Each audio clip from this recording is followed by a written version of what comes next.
बिस्मिल्लाहिर्रहमानिर्रहीम। अस्सलाम वालेकुम। Welcome to my channel. अगर आप मेरे चैनल पर नए हैं तो पहले मेरे चैनल को सब्सक्राइब और बेल आइकन को प्रेस कर लें ताकि मेरी हर नई आने वाली वीडियो का नोटिफिकेशन आप लोगों को मिलता रहे और आप मेरी नई से नई रेसिपी देखते रहें। तो आज हम बनाएंगे बीफ निहारी, जो बहुत ही मज़ेदार बनती है और बिल्कुल बाज़ारी स्टाइल में बनेगी, रेस्टोरेंट स्टाइल में। तो चलते हैं और अपनी रेसिपी स्टार्ट करते हैं। तो मैंने कुकर चूल्हे पर रख दिया है। इसमें 2 कप कुकिंग ऑयल शामिल करूँगी मैं। निहारी हम ज़्यादा बना रहे हैं इसलिए मैंने 2 कप कुकिंग ऑयल लिया है।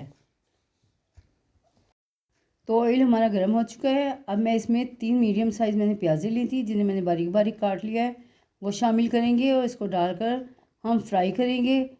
ज़्यादा डार्क फ्राई नहीं करना हमें, इसको सिर्फ लाइट गोल्डन सा फ्राई करना है। अगर ज़्यादा डार्क फ्राई करेंगे तो प्याज काली पड़ जाती है, इसलिए लाइट गोल्डन फ्राई करेंगे। तो 3 से 4 मिनट लगेंगे और प्याज हमारी लाइट गोल्डन फ्राई हो जाएगी। तो प्याज लाइट गोल्डन फ्राई हो चुकी है और हमें इसको इतना ही फ्राई करना था, इससे ज़्यादा फ्राई नहीं करना था। अब मैं इसमें लहसुन और अदरक का पेस्ट शामिल करूँगी। तो 2 टेबलस्पून मैंने लहसुन का पेस्ट लिया है और 4 टेबलस्पून मैंने अदरक का पेस्ट लिया है, वो शामिल करेंगे और इसको डालकर हम 1 मिनट तक फ्राई करेंगे, ताकि जो लहसुन और अदरक डाला मैंने इसमें उसका कच्चापन ख़त्म हो जाए और अच्छी सी खुशबू आने लगे। तो हमने इसको इतनी देर फ्राई करना है। इसी के साथ अगर आप मेरे चैनल पर नए हैं और अभी तक आपने मेरे चैनल को सब्सक्राइब नहीं किया है तो मेरे चैनल को सब्सक्राइब कर लें और बेल आइकन को प्रेस कर लें। तो 3 किलो मैंने बीफ लिया था, जिसकी मैंने बड़ी बड़ी बोटियाँ करवा ली थी, और बोंग का गोश्त लिया है। तो इसको डालकर हम फ्राई करेंगे। 2 से 3 मिनट हम इसको फ्राई करेंगे, इसका कलर चेंज होने तक। बस इसका लाइट सा कलर चेंज होगा तो फिर हम इसमें बाकी के मसाले ऐड करेंगे। ज़्यादा देर फ्राई नहीं करेंगे, अगर ज़्यादा देर फ्राई करेंगे तो गोश्त काला पड़ जाता है, फिर उसकी जो रंगत होती है वो अच्छी नहीं लगती। तो ज़्यादा देर फ्राई नहीं करेंगे। तो लाइट सा गोल्डन फ्राई हो गया है। अब मैं इसमें मसाले शामिल करूँगी। तो 2 टेबलस्पून मैंने पिसी लाल मिर्च शामिल करनी है और 1 टीस्पून इसमें हल्दी पाउडर शामिल करेंगे और 2 टेबलस्पून मैं इसमें पिसा हुआ धनिया शामिल करूँगी और 3 टेबलस्पून इसमें हम नमक शामिल करेंगे। और इन सब मसालों को डालकर हम तकरीबन 2 से 3 मिनट अच्छी तरह से भूनेंगे, ताकि जो मसाले हम इसमें डाल रहे हैं उसका कच्चापन ख़त्म हो जाए और अच्छी सी खुशबू आनी शुरू हो जाए। और नमक आप अपने टेस्ट के मुताबिक कम बढ़ती कर सकते हैं। तो इसको डालकर हमने भूनना है तकरीबन 2 से 3 मिनट तक। मेरे बेटे की शादी थी, जिसकी वजह से वीडियो नहीं डाल सक रही थी। अब शादी हो चुकी है तो अब मैंने रेसिपी स्टार्ट की है डालना, तो ज़रूर देखिएगा और अपना फीडबैक दीजिएगा। तो ये गोश्त भुन चुका है। अब मैं इसमें पानी शामिल कर रही हूँ। तकरीबन 2 से 3 गिलास पानी शामिल करेंगे हम इसमें और इसको गलने के लिए रख देंगे। तो बस इतना पानी शामिल करना है और थोड़ा सा और ऐड करेंगे कि गोश्त उसमें डीप हो जाए, उससे ज़्यादा पानी नहीं डालेंगे। तो पानी मैंने डाल दिया है, इसको मिक्स करके और इसको बंद करके गलने के लिए रख देंगे। तो तकरीबन हमने इसको 30 मिनट तक गलाना है।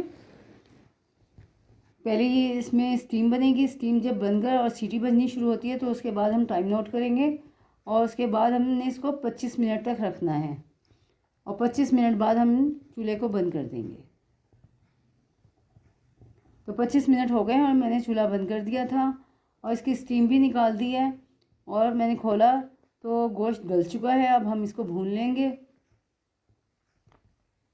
5 से 7 मिनट हम इसको भूनेंगे और साथ ही हम इसमें दही शामिल कर देंगे।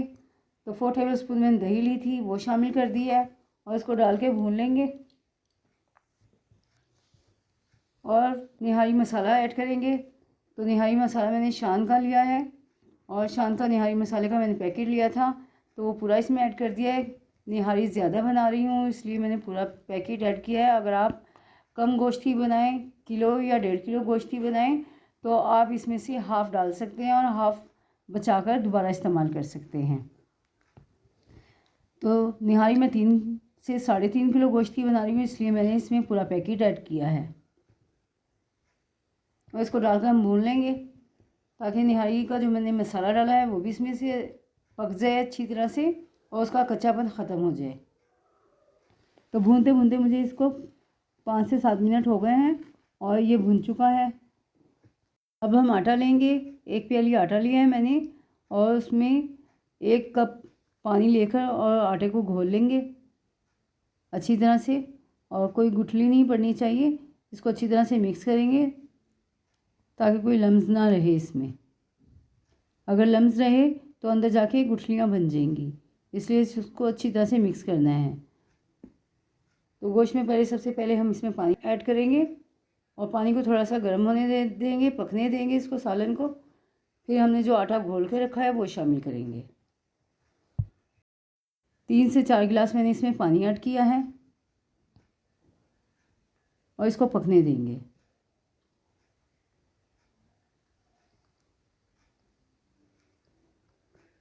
तो ये पक गया है। अब मैं इसमें आटा जो घोल कर रखा था वो शामिल करेंगे। तो थोड़ा थोड़ा करके शामिल करते जाएंगे और चम्मच चलाते जाएंगे।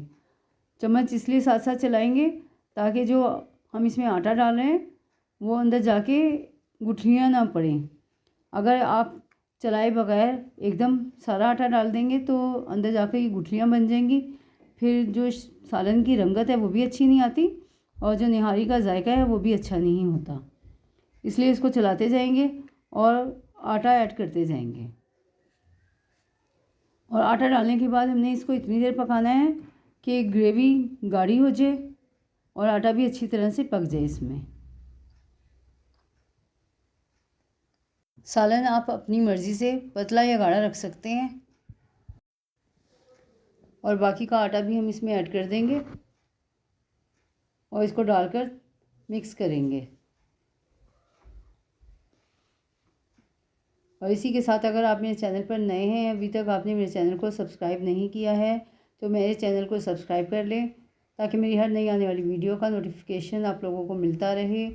आप वीडियो देखते हैं तो लाइक ज़रूर किया करें और कमेंट किया करें, कमेंट करके बताया करें कि मेरी रेसिपी आपको पसंद आ रही है कि नहीं।